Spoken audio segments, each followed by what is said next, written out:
వరకు Indian team లో చూసుకుంటే చాలా గొప్ప గొప్ప ప్లేయర్స్ అయితే ఆడారు. వాళ్ళందరూ ఇండియన్ టీం గురించి ఎంతో చేశారు. అయినా సరే బీసీసీఐ వాళ్ళని ఇగ్నోర్ చేసింది. ఈ టాప్ 3 మెయిన్ ప్లేయర్స్ అయితే బీసీసీఐ కంప్లీట్ గా ఇగ్నోర్ చేసింది. వీళ్ళందరూ ఇండియన్ టీం చేసిన పెద్ద పెద్ద రికార్డ్స్ లో అయితే పాల్గొన్నారు. అయినా సరే వీళ్ళ గేమ్ అయితే ఇండియన్ టీం ఇగ్నోర్ చేసింది. ఆ టాప్ 3 ప్లేయర్స్ ఎవరంటే అజింక్య రహానే, రోబిన్ ఉత్తప్ప, ఇర్ఫాన్ పఠాన్. వీళ్ళని ఇండియన్ టీం ఎలా ఇగ్నోర్ చేసిందో తెలుసుకోవాలంటే వీడియో ఎండ్ వరకు చూడండి. అలానే ఛానల్ వెంటనే సబ్స్క్రైబ్ చేసుకోండి. ఇర్ఫాన్ పఠాన్ మన ఇండియన్ టీమ్ లో ఉన్న ఒక ఫైనెస్ట్ ఆల్ రౌండర్. ఇతనైతే లెఫ్ట్ హ్యాండ్ బ్యాట్స్మెన్ ఇంకా left hand fast bowler. Indian team కి ఇతనైతే చాలా కాంట్రిబ్యూట్ చేశాడు. 2007 T20 వరల్డ్ కప్ లో అయితే ఇతను కీ రోల్ ప్లే చేశాడు. టాప్ ఆర్డర్ ఇంకా మిడిల్ ఆర్డర్ ఫెయిల్ అయిన టైం కి ఇతను ఆల్ రౌండర్ స్కిల్స్ తో టీమ్ అయితే విన్ అయ్యేటట్టు చేసేవాడు. అలానే రన్స్ లీక్ చేయకుండా బౌలింగ్ అయితే వేసేవాడు. అతను బౌలింగ్ వల్ల ఇంకా బ్యాటింగ్ వల్ల అయితే ఇండియన్ టీం చాలా సార్లు సేవ్ అయ్యింది. ఇతను ఓడిఐ మ్యాచెస్ లోను ఇంకా టెస్ట్ మ్యాచెస్ లోను అయితే మన ఇండియన్ టీం కి చాలా మంచిగా కాంట్రిబ్యూట్ చేశారు. టెస్ట్ మ్యాచెస్ లో అయితే ఇర్ఫాన్ పఠాన్ కి 100 వికెట్స్ అయితే ఉన్నాయి. అలానే ఒక సెంచరీని కూడా స్కోర్ చేసుకున్నారు. అది కూడా ఒక మంచి యావరేజ్ తో.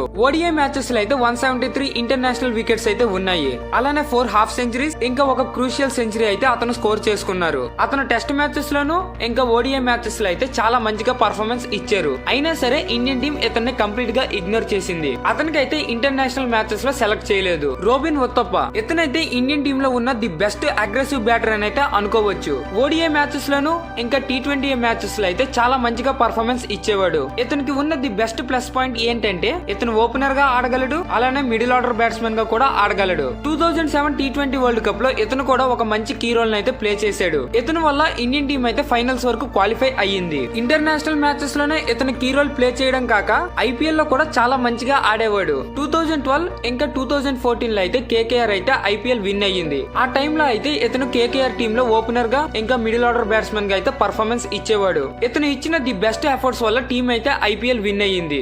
ఓడిఐ మ్యాచెస్ లో Indian team batting order fail అయిన టైంలో రోబిన్ ఉత్తప్ప అయితే బ్యాటింగ్ కి వచ్చి టీం ఇండియా అయితే సేవ్ చేసేవాడు. ఇతని అగ్రెసివ్ బ్యాటింగ్ వల్ల ఇండియన్ టీం అయితే చాలా రన్ చేసి మ్యాచెస్ అయితే విన్ అయ్యింది. అలాంటి ది బెస్ట్ ప్లేయర్ ని కూడా బీసీసీఐ కంప్లీట్ గా ఇగ్నోర్ చేసింది. అజింక్య రహానే ఇతని గురించి ఎంత చెప్పినా తక్కువే అని అయితే అనుకోవచ్చు. ఇతను ఐపీఎల్ లో ఎంత మంచిగా పర్ఫార్మెన్స్ ఇస్తాడో మన అందరికీ తెలుసు. కానీ Indian team test batting lineup లో కూడా ఇతను కీ రోల్ అయితే ప్లే చేసేవాడు. టెస్ట్ మ్యాచెస్ లో ఇతని స్టెబిలిటీ ఎంత పర్ఫెక్ట్ గా ఉండేదంటే ఇతన్ని ఎలా అవుట్ చేయాలి అని ప్రతి ఒక్క బౌలర్ టెన్షన్ పడేవాడు. టెస్ట్ మ్యాచెస్ లో అజింక్య రహానేకి 4931 ఇంటర్నేషనల్ రన్స్ అయితే ఉన్నాయి. అలానే 44.69 యావరేజ్ అయితే మెయింటైన్ చేశాడు. అలానే టెస్ట్ మ్యాచెస్ లో 12 సెంచరీస్ అయితే స్కోర్ చేసుకున్నాడు. ఇండియన్ టెస్ట్ క్రికెట్ టీమ్ లో ఇతను లేని లోటు అయితే మన అందరికీ తెలుస్తుంది. ఇండియన్ టీం అయితే రీసెంట్ గా వైట్ వాష్ అయ్యింది. ఎందుకంటే ప్రతి ఒక్క బ్యాట్స్మెన్ కి టెస్ట్ స్టెబిలిటీ అయితే లేదు. కానీ అజింక్య రహానేకి టెస్ట్ మ్యాచెస్ లో చాలా మంచి స్టెబిలిటీ అయితే ఉంది.